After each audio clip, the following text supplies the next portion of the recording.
My dear wife of 33 years, I'm divorcing you.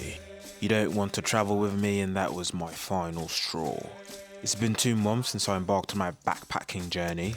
I've had more banh mi's than I can count, and I've met travellers from all walks of life. I've even been lost, but some locals have shown me the way. It's funny because you wouldn't get it. So why did I write this? Simple. I'm writing to divorce you. I have a British accent now. Also, I don't go by Mangochi anymore. Thank you for understanding. Yours truly, Periwinkle, Pemberton, Bottomsbury.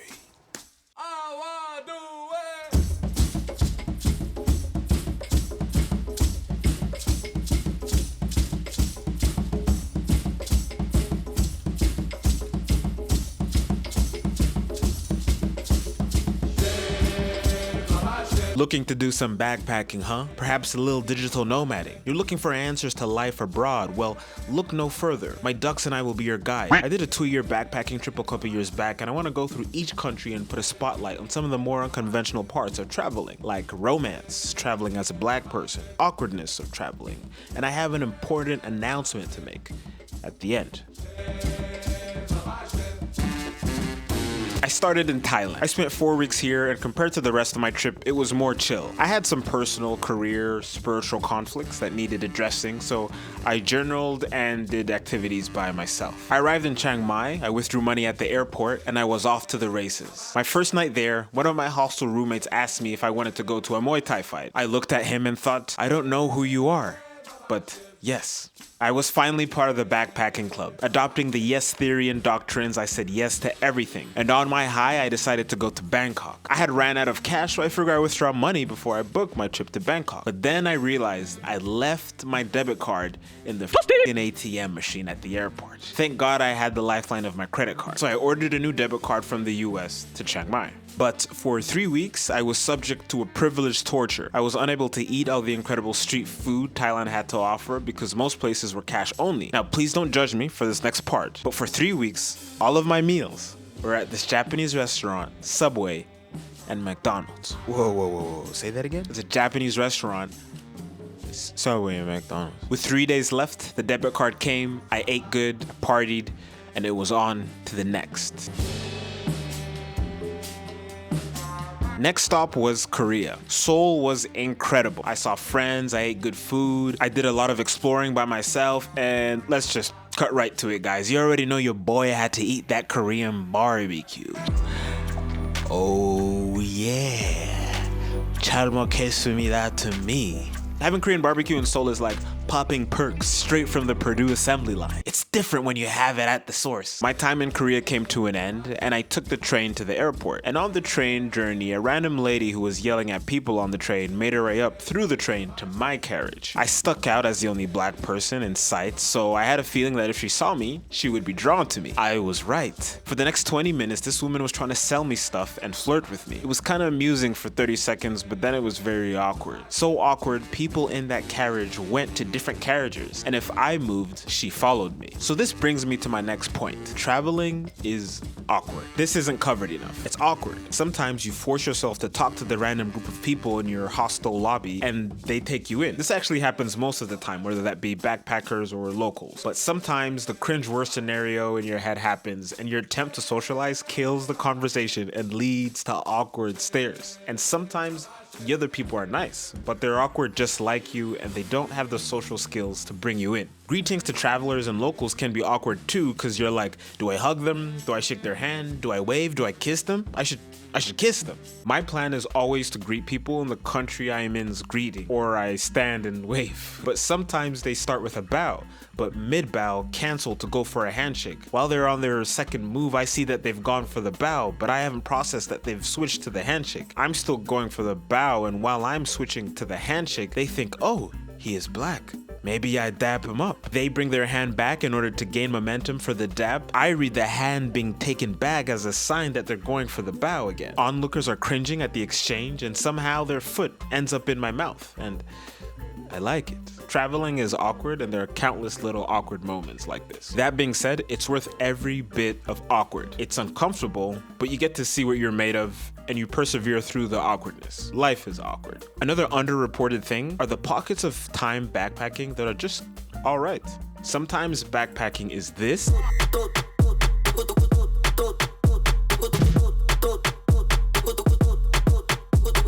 and sometimes it's this. Ooh, crazy Tokyo, chillin' in Tokyo, yay. Pew, pew, pew, pew. Hey, oh, Bangkok, yep, chillin' in Bangkok, yep, quit his IT job. What's he do? Oh, in a bed now. Ooh, crazy. Ooh. The latter doesn't get highlighted enough. Travel can be fast-paced montages you see online, and it can also be this. Me tired in a hostel, and I'm too shy to socialize. Tokyo, Japan was next, so I had to make the most of it. As soon as I arrived, let's just cut right to it, guys. You already know your boy had to do his thing with the bidets. Ooh.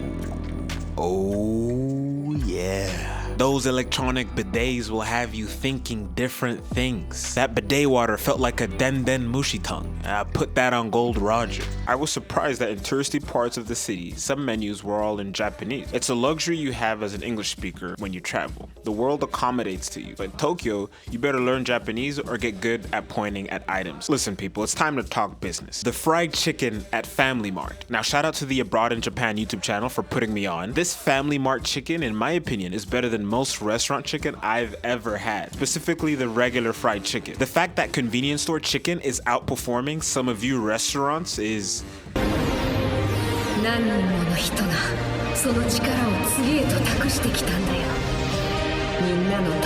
Well, it's foul. And when you travel, you meet people along the way, if you know what I mean. Dating or having a romantic interest is unique when you travel because everyone knows that they probably won't see each other again. So there's this spirit of why not? You end up being overly vulnerable with this person that you met on an app or at the hostel, and then you end up maybe liking the person. And it kind of reminds me of being vulnerable to your Uber driver or taxi driver. You know you're not going to see them again, so you just say whatever. But because of the vulnerability, you get to know this person in a certain way. And then you realize, I should be this vulnerable back home. And stay safe out there, people. Make sure you're Jimmy Neutroned up, if you know what I mean. I'm talking make sure you got that coat on. You know what I'm saying? You nasty travelers. I've done a little backpack dating and a little crushing, but you know me. Real ones don't catch feelings. Okay, maybe I caught a feeling once, but it's never been more than once. Hey there. I'm the truth. This man is lying to you. This man has simped internationally on more than one occasion. So sad. If you feel sad for him, then please like this video, subscribe, and share with a friend who is simped domestically or internationally.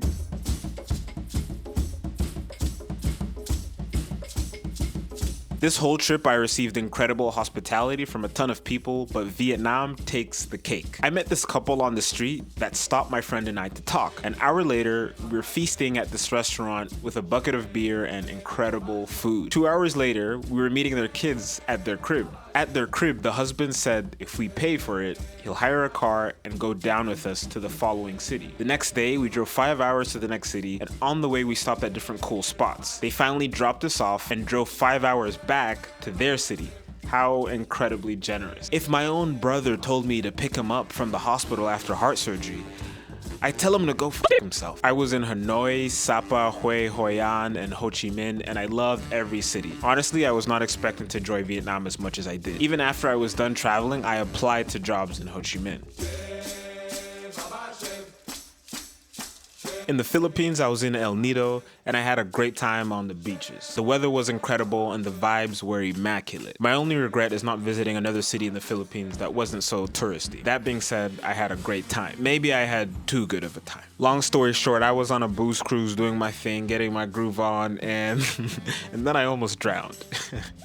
I'm not a good swimmer, but I figured I'd try the waters. All for the waters to try me. It's like I ate the dummy fruit that gave me the power not to swim. A cruel redundancy from the gods. Listen, I know I didn't do great things for stereotypes that day, and let me speak to black travelers real quick. Learn how to swim. Cause I've definitely learned how to swim since then. We can't pull up to the Talakan cookout and embarrass ourselves in front of Kukulkan. Next stop was Singapore. What people say about the food there is correct. Singaporean food is elite. But quick food confession, I ate KFC twice in Singapore. KFC is very good there. And this may not seem like a big deal, but using 2 meals on KFC while in Singapore is like choosing Magikarp as your first pick in a Pokemon draft, and with your second pick, you pick a Magikarp. I've known this, but Singapore confirmed this for me. The best US food in the world is found in the United States, but the best US fast food chains are not found in the US. I got my hair cut in Singapore, and I knew they weren't known for cutting black hair, but I was looking messy and I had faith. They did your boy dirty. They did me so wrong it felt conspiratorial. Like Lee Kuan Yew was secretly in cahoots with J. Edgar Hoover to give black travelers crusty hairlines. He brought my hairline back. He brought my hairline back to back. I'm talking Kingdom of Mali, Edo period back. I'm talking you could fit the opening Star Wars credits on my forehead. This brings me to my next point. Backpacking. Blackpacking. Before I started my journey, I watched a ton of backpacker videos that were incredibly useful, but majority of the people in the video weren't black, and obviously couldn't speak to traveling while black. Now, there are pros and cons to traveling while black, and I want to go through them, but let me tell you now, if you look like me and are thinking of traveling, go. Whether it's for a holiday or a longer amount of time, go. Now let's do cons first. FYI, this isn't an extensive list at all. Since there aren't as many black travelers, you might feel a pressure to represent all black people. Like Sandy Cheeks. She has the pressure of representing all land creatures in Bikini Bottom. Some of the Bikini Bottom residents might want to touch Sandy Cheeks' tail while she's eating, because they've never seen a tail before. Sandy Cheeks is 100% of all the land creatures Bikini Bottom residents have seen. So if Sandy Cheeks gets mad at the fish for touching their tail, that's 100% of land creatures they've ever seen getting mad. That's too much pressure for Sandy Cheeks to keep it cool. And we all know which fish would pass the most judgment to Sandy Cheeks for getting mad. It'd be this fish. And I'm just freestyling here, but a fish might associate squirrels with masculinity. And maybe they think confronting a male squirrel outside a restaurant will validate their masculinity. The fish might even live stream them confronting the squirrel. I'm the squirrel in this analogy gumbo. I'm not Sandy Cheeks though. I'm more of a Sandy Yams, if you know what I mean. That Malawian blood got me packing more than just cheeks. Put some respect on my name. I'll send pics later. But really, to the blackpackers, just know that sometimes things can get ugly or uncomfortable because you're a foreigner, and all foreigners, regardless of how they look, get that treatment. And sometimes you get into ugly situations because you're black. This shouldn't discourage you, but account for the possibility. A Queen's philosopher once said, "Whose world is this?" And I encourage you to engrave the answer in your conscience. Now on to the blackpacking pros. And I'm happy to say most people I met traveling are nice, and majority of my trip didn't have cons. Because you're black and there aren't many black travelers, you stand out as a visitor, and some people are dying to show you hospitality. There were countless times I was shown a good time just because I was black. I was in the airport on my way to Vietnam, and a man from Guadalupe with Vietnamese heritage came up to me and said, "I came up to you because there aren't many black people who go to Hanoi." I was surprised to hear this. We talked for a bit, we exchanged numbers, and he offered to take me on a tour. 3 days later, I hit him up, and for a day, me and a random 55-year-old man drank and ate our way through Hanoi. And I have several stories like this. Another pro is that you may feel pride knowing you're contributing to the locals being used to black travelers. Soon, they won't be surprised, and eventually they'll be sick of black travelers as much as they are white travelers. Yes, we can. The final pro I'll talk about today, the black traveler nod. Thank you. Thank you. We're excited you could join us today. I know a lot of you blackpackers have enjoyed version 1 of the Blackpacker Traveler Nod, which included solidarity with complete strangers, comfort, and 100% smile rate to all non-black onlookers witnessing the nod. Version 1 boasted a nod acknowledgement as far as 30 meters, be it in the opposite side of the road, from a bus stop to a building, or even from the other side of a club. But there's more. With the help of Vibranium and Hextech, we're excited to introduce Black Traveler Nod version 2. We can now nod through buildings, meaning the other black person doesn't need to see you in order to acknowledge the nod. Dear boring ex, I've been convinced to go to Melbourne, Australia. By the way, I got the worst haircut I've ever gotten in my life in Singapore, and it's given me nightmares. And thankfully my hair's grown back, but still got dreams about it. Speaking about dreams, I had a dream about you last night. The dream was unnecessary deja vu. The dream was stupid. I'm deleting you off my phone. Australia was an impromptu 1-year detour. I applied for a work holiday visa, which allowed me to work and live in Australia for a year. Most backpackers that do this get a hospitality or farm job. I ended up working on a tomato farm, but not before having tons of goon in Melbourne. Goon is this special, cheap alcohol in Australia. Think of it like this. Goon is to alcohol what Panama is to the rest of the world. What Gibraltar is to Spain. A purposeful loophole designed to help people save money. I applied to work at McDonald's, Krispy Kreme, and KFC, and they actually all rejected me. So I found jobs on several farms. This was the farmer arc of my life. Just me and nature. My beard was unkempt like the old bushes. Not those bushes. Come on. Honestly, Australians were incredibly nice and down to earth. And one more thing, if you could just if you could bring that in. Yep. Why is there a countdown? That's okay. To all the non-Australians, I've distracted the Australians with some of their favorite things on this screen. I don't have much time, so listen. In 2026, the Australians are planning to take over the world with their army of 50 million kangaroos.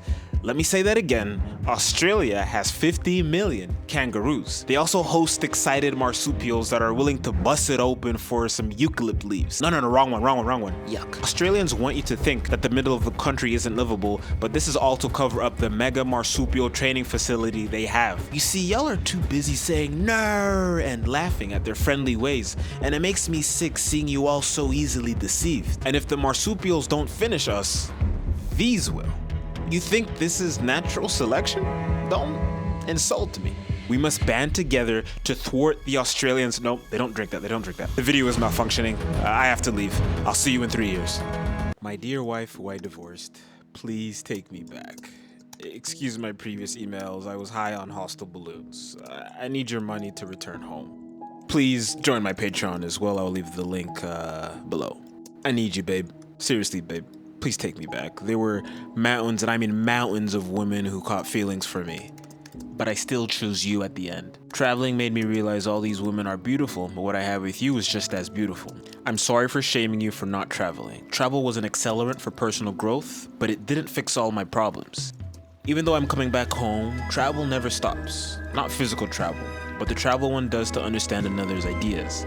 I never did this with you. I never listened to you with as much intent as I did the people I met in my journey. I promise to do this with you and anyone I ever meet, regardless of where. I long for your supple uppies upon arrival. And FYI, I dropped the accent, but I'm keeping the name. Yours forever, Periwinkle, Pemberton, Bottoms, Burray.